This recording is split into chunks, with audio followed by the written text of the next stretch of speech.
Baca buku ini auto kaya. Halo semuanya, aku Fauzan, calon apoteker yang lagi belajar hidup sehat dan produktif. Sedikit perkenalan di awal, akun ini beserta konten-konten yang akan dibuat di akun ini merupakan media refleksi bagi diriku sendiri atas hal-hal yang aku pelajari, baik itu dari ilmu-ilmu yang berasal dari major aku yaitu farmasi, kemudian mungkin aku juga bahas tentang fitness, self development dan juga productivity seperti itu. Ya pokoknya suka-suka aku lah ya. Nah, oke, di konten perdana ini aku akan sharing poin-poin menarik yang aku dapatkan setelah aku membaca buku yang aku sebut tadi bisa bikin kita auto kaya. Nah, tapi nggak gitu juga sih. Ya pokoknya buku ini yang bikin aku nyesel. Kenapa aku nggak mulai baca buku dari dulu dan kenapa baru mulai baru-baru ini. Ya namanya juga penyesalannya. Oke, langsung aja kita masuk ke bukunya. Buku ini berjudul The Almanac of Naval Ravikant yang ditulis oleh Eric Jorgensen. Sebelumnya shout out to my friend Kelvin yang udah ngerekomendasiin aku dan mengencourage aku buat baca buku ini. By the way, aku bacanya ebook ya, yang bisa kita akses secara gratis dan legal di websitenya Naval Ravikant, yaitu navalmanac.com. Teman-teman bisa coba akses atau nanti bisa klik link yang ada di bio aku ya. Oke, sedikit cerita tentang siapa sih Naval Ravikant itu. Jadi beliau ini adalah seorang angel investor keturunan India Amerika.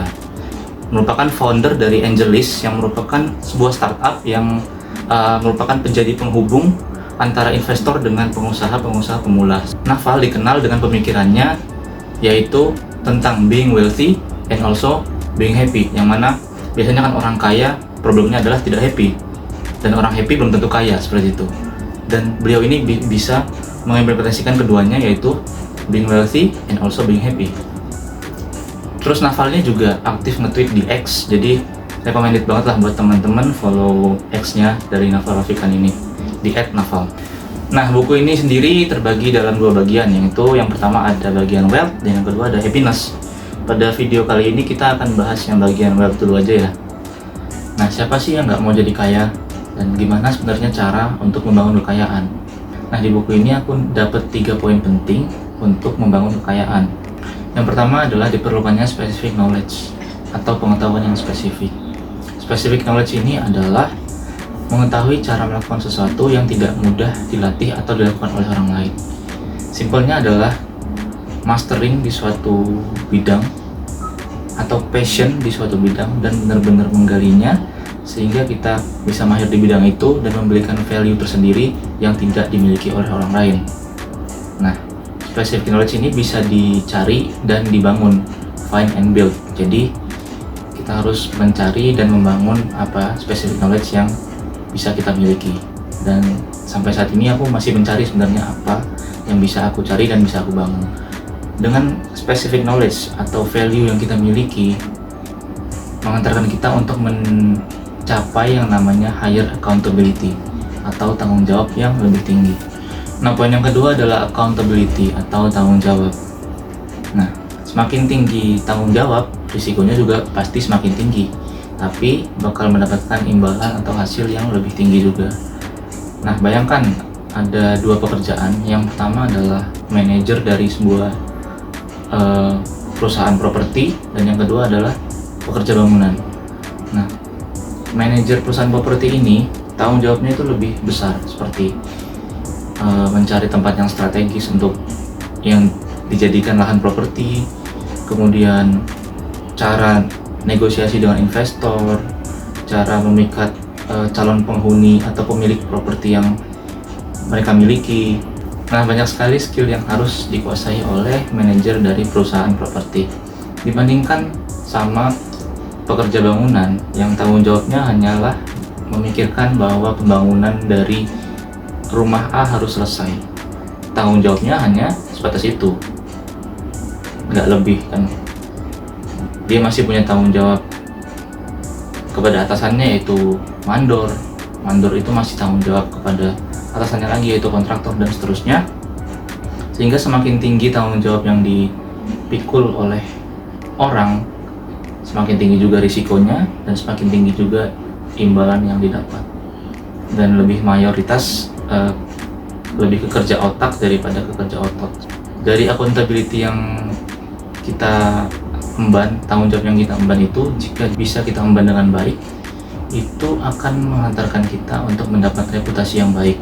Nah, poin yang nomor 3 ini yang sangat penting menurut aku, yaitu adanya leverage. Nah, leverage ini apa sebenarnya?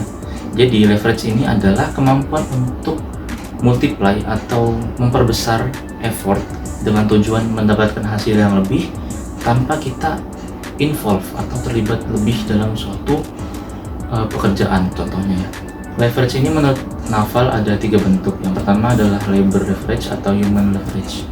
Jadi simpelnya adalah manage people, memanage orang lain untuk melakukan pekerjaan yang kita lakukan sehingga kita tidak perlu involve di situ dan mendapatkan hasil yang lebih maksimal.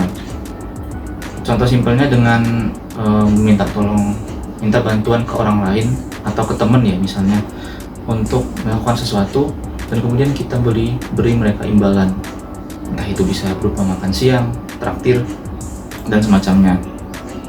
Kemudian leverage yang kedua adalah capital atau money leverage.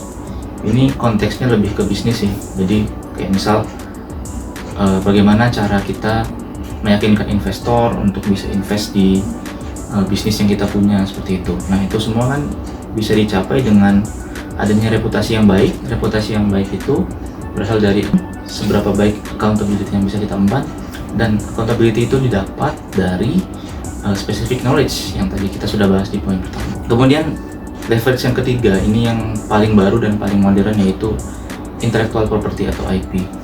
Sifat dari leverage yang ketiga ini lebih permissionless, nggak perlu minta bantuan ke orang, nggak perlu melibatkan orang, nggak perlu melibatkan uang untuk menjalankan leverage yang ketiga ini. Contohnya adalah ya dengan bikin konten, kemudian bikin buku, bikin tulisan segala macam.